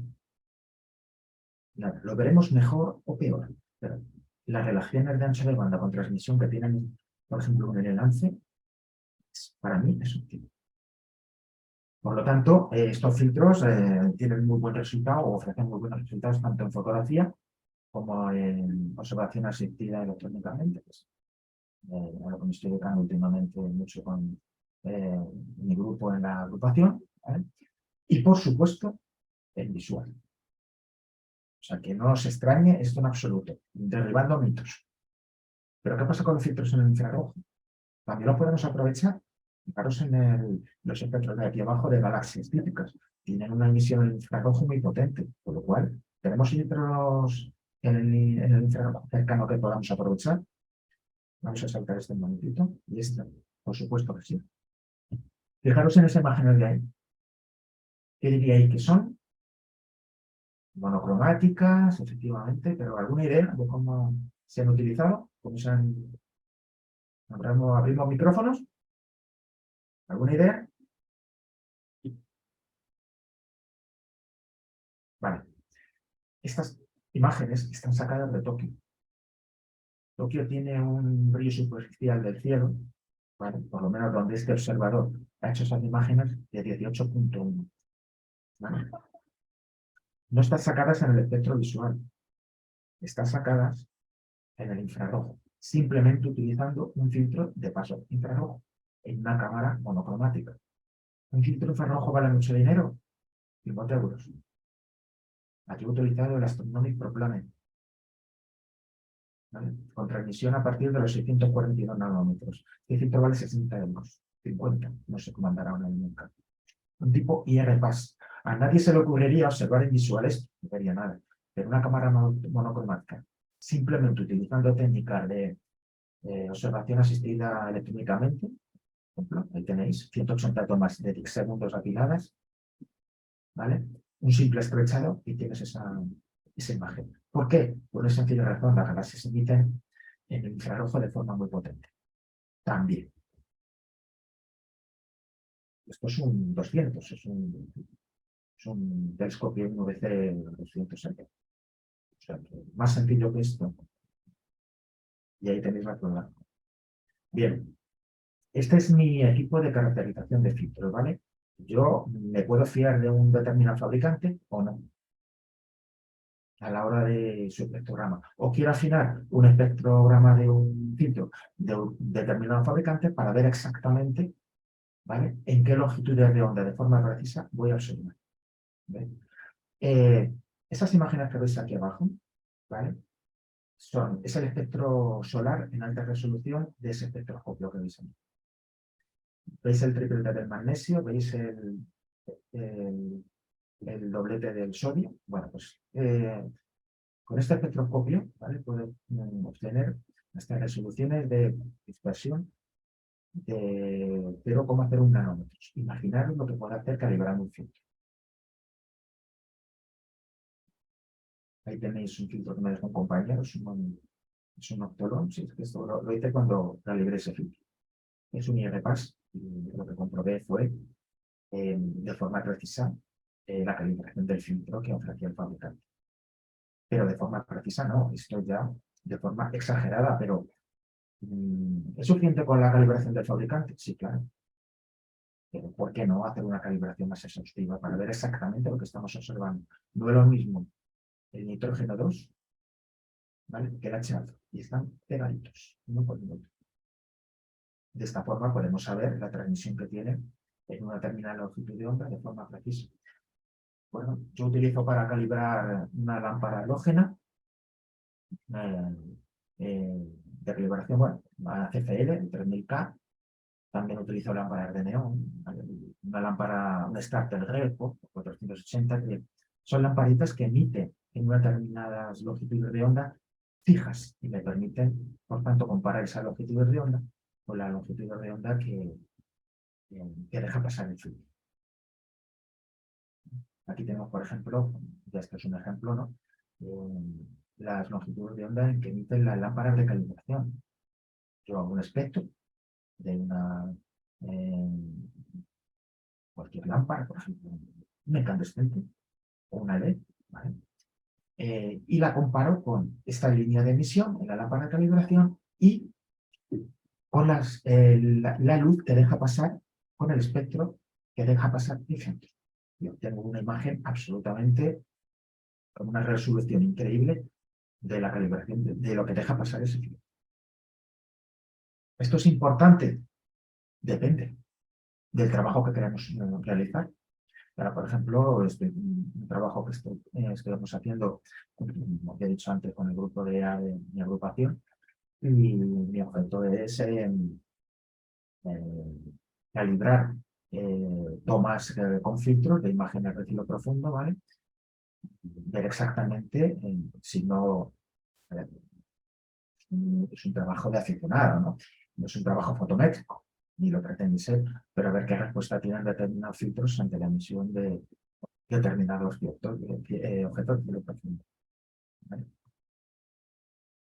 Estos son también emisiones de las lámparas de calibración que utilizan, lámparas de neón, que ya son difíciles de encontrar.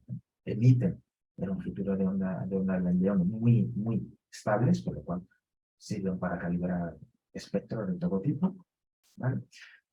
Y al final vamos a parar siempre a lo mismo, ¿no? A la eterna pregunta: ¿qué pasa en el peor de los escenarios cuando utilizamos filtros nebulares, ¿no? Lo siento, pero es que no hay respuesta para esto. Y bueno, realmente no hay una respuesta satisfactoria. Como pongo ahí, siendo consecuentes, el rendimiento de los filtros nebulares solo será óptimo en lugares de observación con muy poca o nula ausencia de contaminación lumínica. y de ninguna manera se constituye en la panacea y solución del problema. Esto quiere decir que vais a obtener imágenes increíbles en visual con filtros, no. De decirlo con contaminación lumínica, imposible. La cosa que puede pasar es que yo utilice una cámara. Perfecto, en banda estrecha, sin ningún problema. Pero una cámara no se lo humano. El brillo superficial del cielo es fundamental y la eficacia de los filtros pues queda un poco por tierra. Bueno. La culpa de todo esto, pues fijaros, pues estas lámparas, desde la luz, veis la luz solar arriba, en un continuo, prácticamente, con su línea de absorción. Pero tanto el vapor de sodio de baja presión como el vapor de sodio de alta presión, halogénuros metálicos, CMHs, en fin. Como veis, nos dejan pocas opciones, vamos. Todo esto es reflejado por el cielo, ¿de acuerdo? Y se constituye un brillo superficial que nos está haciendo tanto las observaciones visuales como fotógrafos la vida imposible y los profesionales. Y es que, como decía antes a Jesús Antonio de Pérez, que poco podemos hacer contra esto, ¿no? Pero que hay aún más. Fijaros, que para terminar, pues son las emisiones típicas de las luminarias de contaminación lumínica que pueden ofrecer las luminarias de contaminación lumínica. Tenemos un espectro de una lámpara incandescente en el continuo, que emite todas las longitudes de onda. Un fluorescente podría emitir en 3-4 longitudes de onda discretas, por lo cual bueno, pues, sería fácil de evitar con filtros adecuados. Lo mismo ocurre con las lámparas de vapor de mercurio, ¿vale? Emiten en longitudes de ondas discretas que bueno, podríamos evitar con filtros adecuados. Los halogénuros metálicos ya es más difícil porque fijaros la cantidad de líneas de emisión que tienen, todo esto va al cielo y el cielo lo refleja. Bueno, las lámparas de sodio de alta presión, bueno, podrían también ser controlables desde el punto de vista de la utilización de filtros, lo mismo que las lámparas de vapor de sodio de baja presión. Bueno, todo esto tiende a desaparecer, pero tenemos un problema muy gordo. Es esto. Esto es el LED. Me da igual si es LED con una temperatura de color de 6000, de 3000, de 2700 o de 8000. El continuo, la emisión en el continuo siempre es así, con más o menos intensidad dependiendo de la temperatura de color, pero esto es lo que tenemos en cielo. Y esto no hay ningún filtro que lo pueda evitar. Un filtro no puede bloquear un continuo. Y esto es lo que tenemos ahora con el continuo. Por lo cual, las perspectivas son malas. Ni siquiera desde el punto de vista ambiental, estamos persiguiendo que a ver si podemos sustituir las lámparas de una alta emisión en tonos azules, ¿vale? Bueno, tienen casi en violeta, fijaros, UV puede emitir hasta los 380 nanómetros, poco, pero casi tiene emisión, ¿no? Y se dispara, ¿no? No eliminaríamos el problema, solo eliminaríamos el problema con LED que no tengan emisión en longitudes de onda entre los 300 y los 460 nanómetros. ¿Dónde están esos LED? PC ámbar. Pero la instalación de PC ámbar o lámparas parecidas está muy restringida y, bueno, yo conozco aquí en Madrid sobre el sitio federal, pero en La Palma de por supuesto, La Palma tiene el cielo protegido. Hay mucho PC ámbar, lógicamente, y vapor de sodio de baja presión, porque es La Palma, pero y tiene una ley de protección del cielo, pero si no, y los olvidan, ¿no? ¿Dónde está el futuro? Lógicamente el futuro está en caracterizar la emisión de objetos de cielo profundo desde el espacio, ¿no? El web tiene 3 cámaras o 4 cámaras, IRIS, NSPEC, MIRI, en fin, todas en el infrarrojo. O sea, la parte científica encargada del instrumental y de los objetivos tiene muy claro el dinero que hay que gastar para poner el James Webb en órbita para estudiar cuerpos, objetos celestes, solo en el infrarrojo. Exclusivamente. Esto no es alfabe. Mirar imágenes bonitas, pero es que el infrarrojo es una emisión importantísima a todos los niveles, ¿no? Entonces, bueno, tenemos el Hubble estudiando el infrarrojo y afortunadamente disfrutando de sus imágenes. Bueno, pues ya con esto termino, ¿vale? Así que muchísimas gracias y paso a la primera, abrimos los micrófonos si queréis y comentamos esto ya entre todos un poquito, si tenemos tiempo, ¿vale? O si os apetece. Ante todo, muchísimas gracias, Luis, de verdad, antes de entrar en esa ronda de preguntas. Siempre nos quedamos con ese dato tan desalentador que de verdad nos deja sin respiración prácticamente. Sí, pero es la Por realidad, muchos María. aspectos y por muchos sentidos, claro. Bueno, pues si tenéis alguna pregunta o queréis comentar algo. O... Podéis abrir los micrófonos vosotros, o sea, lo podéis reactivar cada uno de vosotros para poder hacer cualquier pregunta, ¿eh? Yo me callo, estoy abrumado. ¿Qué es eso? Estoy totalmente abrumado con tantos datos. Pero he disfrutado la charla, ¿eh? Y muchísimas gracias por todo. También alguna pregunta más terrenal, sí que podemos contestar. Nadie tiene duda de los filtros, nadie tiene duda de lo que queremos ver, lo que no queremos observar. Bueno, yo sí tengo una preguntilla. Venga. Era sobre el tema de del análisis espectral de los objetos del cielo profundo, si ustedes también habéis realizado eso, el análisis con un espectrómetro o sí. no, o esos son datos que han sacado externos. No. Yo ahora hago espectroscopía y podemos realizar análisis, y los hacemos de objetos de cielo profundo con espectros. Lo que vengo a decir es que, además de eso, de la forma idónea de analizar objetos de cielo profundo y de analizar la energía en forma de radiación, en forma de ondas electromagnéticas, ¿no?, que tenemos, que están mediante espectroscopios, es perfectamente posible que podamos utilizar filtros para eso. ¿Cómo? Siendo congruentes con sobre todo en el aspecto fotográfico, ¿vale? En el aspecto visual, estamos abocados a la subjetividad del observador, evidentemente, pero en el fotógrafo, en el ámbito fotográfico, perfectamente. Yo, de hecho, lo estoy haciendo, o sea, con filtros de banda estrecha, y como he comentado antes, en el grupo de la agrupación, pero estamos con eso, estamos en un proyecto, ¿vale? No se trata de hacer fotometría diferencial ni fotografía absoluta, pero sí de análisis comparativo entre filtros, ¿vale? Por supuesto, no vamos a tener una caracterización tan potente como poder dar un análisis con un espectroscopio, ¿vale? Pero es muy interesante.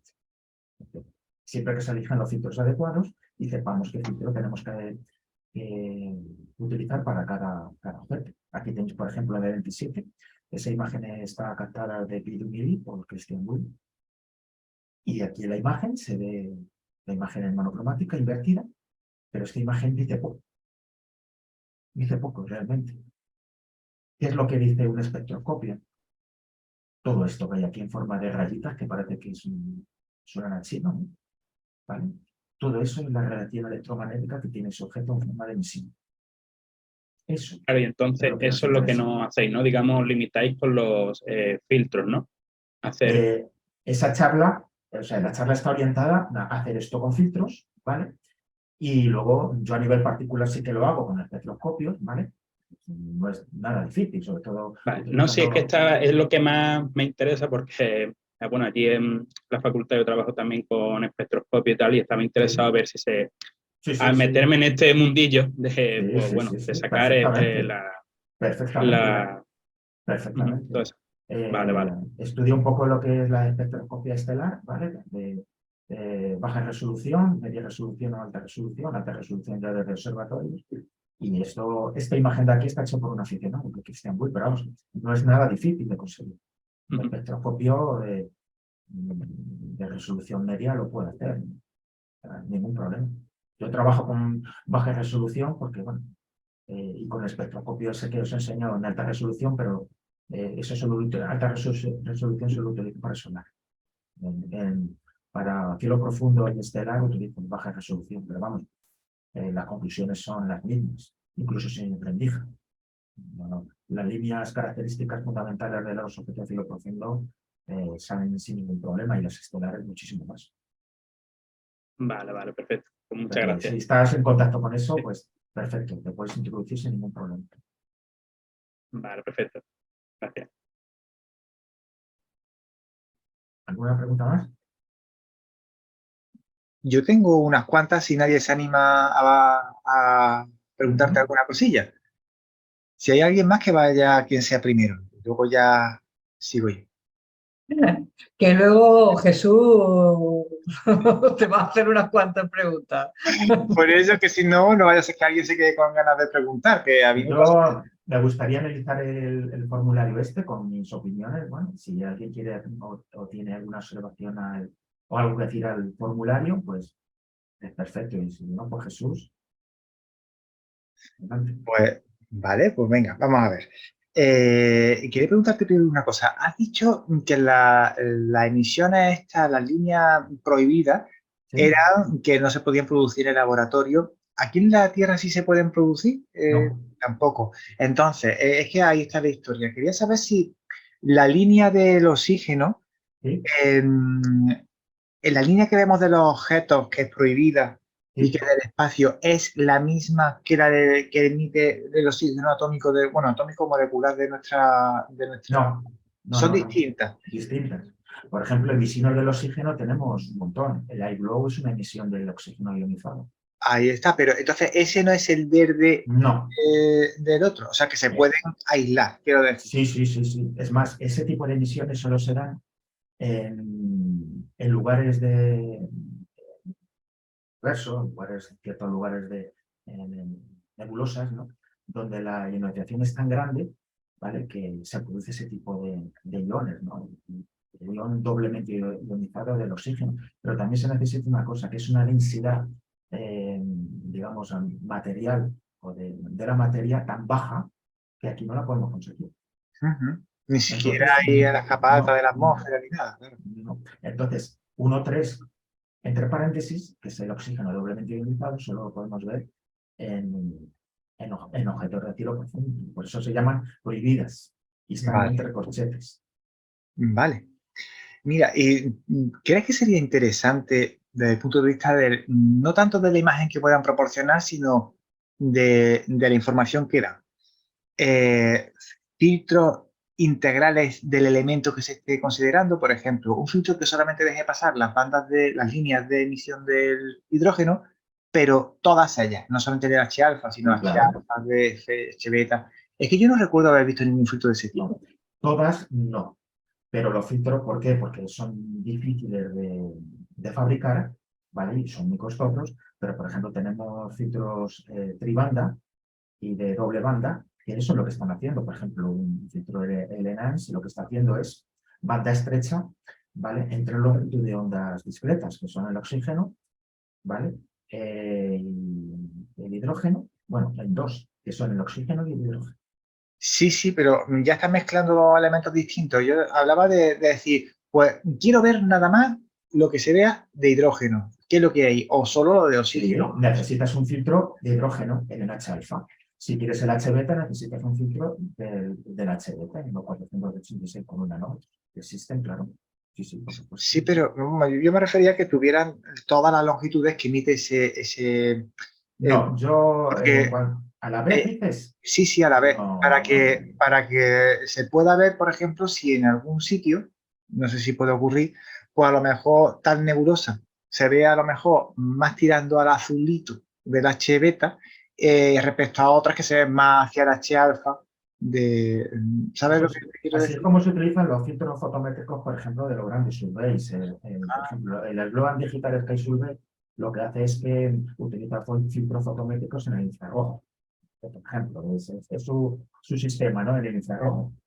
Entonces, bueno, pues tiene filtros fotométricos trabajando, bueno, en el infrarrojo y en otras longitudes de onda, ¿vale? ¿Qué utiliza el SLOAN? El SDSS, por ejemplo, el filtro U, el G, el R, el I y el Z. Cada uno de esos filtros deja pasar longitudes de onda discretas muy, muy específicas. Por ejemplo, el U deja pasar en los 354 nanómetros, ¿vale? Cambias el filtro y pones el G, que deja pasar aproximadamente en los 477. Bueno, cambias el filtro y pones el R, los 625 nanómetros. Cambias el R y pones el I, ya estamos en el infrarrojo, sobre los 762 nanómetros. Quitas el I y pones el Z, ¿vale? Ya estamos ya en los 913 nanómetros.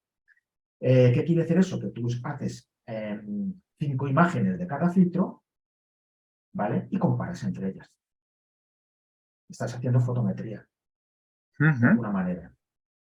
Por supuesto, esa fotometría luego la tienes que trabajar desde el punto de vista fotométrico, teniendo en cuenta todas esas variables que hemos dicho al principio, ¿vale? Que no solamente hacer una imagen de un filtro, ¿vale? No, es que hay un montón, hasta 6, 7, incluso más, ¿vale? Problemas que una imagen fotométrica tiene que resolver. La imagen que sale del objeto, o sea, la emisión que sale del objeto, no es exactamente igual a la emisión que registran nuestras cámaras, ni mucho menos. Pasa por la atmósfera, pasa por elementos tipo absorbentes, digamos, de alguna manera, como puede ser el medio interestelar, el propio brillo del cielo, eye glow. Bueno, todo eso tiene que ser calibrado debidamente, ¿vale? Con sus transformadas y luego tener una imagen fotométrica real, de mano filtros, ¿no? Eso no implica que nosotros a nivel aficionado podamos hacer imágenes o utilizar filtros fotométricos, simplemente comparativos, o no fotométricos, ¿no? Lo podemos hacer perfectamente. Yo digo que yo lo estoy haciendo, ¿no? Pero no, como tú dices, en una misma imagen, todos los filtros a la vez, no. En filtros, en espectroscopía, por supuesto que sí. La espectroscopía integral de campo y multi-slit y todo ese tipo de cosas, ya sabéis cómo funciona, son espectros, ¿no? Que se sacan a la vez en muchísimos objetos de cielo profundo, a la vez. Pues, la placa lleva 300 detectores, ¿vale? Pues sensibles, o más que detectores, digamos, sí, bueno, detectores que se acoplan a la plaquita en el foco del telescopio, que hacen de fototransmisores que van a la cámara o al espectroscopio, pues podemos tener muchos espectros a la vez. Pero vamos, a nivel aficionados, de momento eso es imposible, a no ser que utilicemos filtros diferentes. Vale. Los filtros fotográficos no sustituyen a un espectroscopio. Pues hablando de lo que decías antes de la emisión en infrarrojo de las galaxias, sí.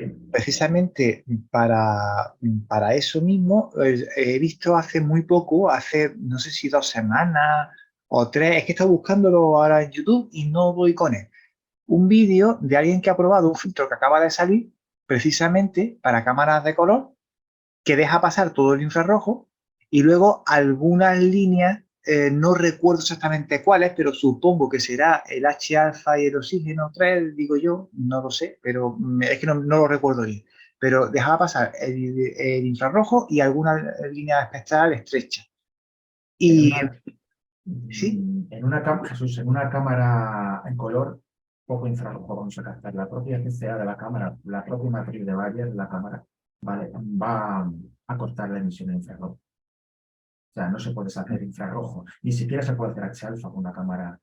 A ver, H-alfa me refiero a una cámara de la que llamamos no modificadas.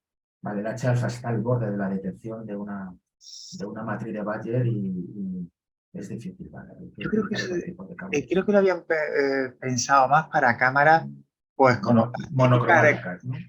No, de las de color, pero de las que son ahí. De las que se suelen usar para planetarias, que tú ya que las últimas estas que están saliendo tienen una sensibilidad altísima en infrarrojo y luego siguen siendo sensibles como siempre en la parte de visible, y normalmente suele tener que ponerle un filtro de corte para el infrarrojo o ponerle un filtro de paso solo para el infrarrojo, pero en este caso van a combinar las dos cosas y me pareció una solución interesante.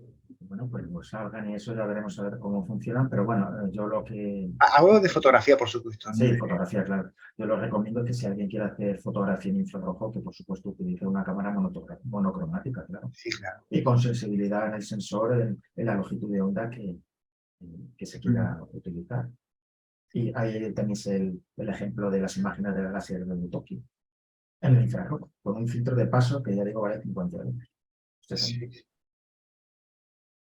Bueno, sí, para hablar un poco de última actualidad y que tiene que ver con el tema de los espectros y tal, antes de empezar tu exposición, pues estábamos hablando un poco de paso sobre el tema de la aurora esta de estos últimos días que se ha visto incluso desde aquí de España. ¿Tú has tenido la oportunidad de poder...? Sí. ¿De poder ver? Sí. Sí, bueno, pues eso, yo al principio, bueno, tenía sospechas porque eso se podría confundir, por ejemplo, con emisión en el UH, ¿no? En las capas altas de la atmósfera, ¿no? Lo que llamamos eye glow, pero en el espectro rojo, son las interacciones que tiene el OH con fotones que en principio emiten desde el punto de vista desde el sol de día y que luego por la noche pues por quimiluminiscencia. Al principio tenía mis dudas, pero ya he visto que hay una publicación del Observatorio de Cayo Alto donde sí se acredita con una webcam que es una aurora. No había ninguna alerta en ese sentido, ¿vale? Sí que tenemos una actividad solar importante estos últimos días, pero no tanto para eso. ¿Y llegaste a distinguir color? Eso ya me imagino que no, ¿verdad?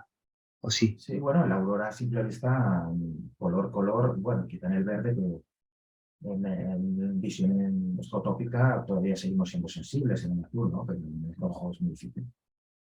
Eso no descartamos que haya observadores de tiro profundo que con altas aperturas puedan distinguir color, ¿eh? Pues, sobre todo hablamos de azules muy potentes o ya parduzcos o tonos incluso he leído también que también hay observadores que pueden distinguir el rojo. La observación visual es un mundo, ¿vale? Y la sensibilidad de los humanos, un mundo todavía más complicado.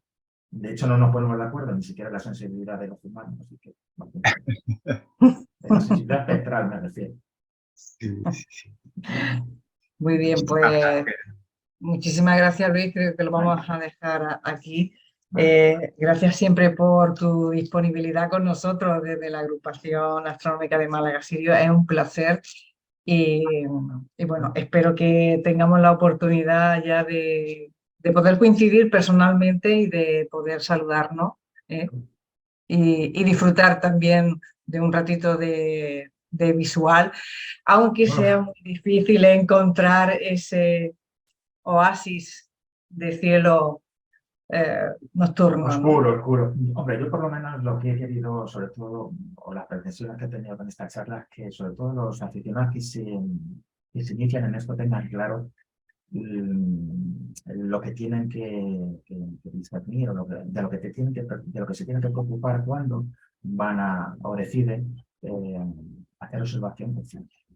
¿Vale? Entonces, bueno, si he podido aclarar algo estupendo y si lo he complicado más, pues es que es lo que hay. O sea, no, sobre todo en el tema de la contaminación lumínica. Espero que nadie vaya a la tienda y pregunte qué tiene un filtro para ver, pues no sé, Reginos H2 en N33 porque desde Madrid, porque eso es imposible. En visual, por lo menos. Pues lo dicho, muchísimas gracias, Luis, por estar con nosotros. Bueno, hasta pronto. Gracias a todos. Hasta luego. Un abrazo. Hasta luego.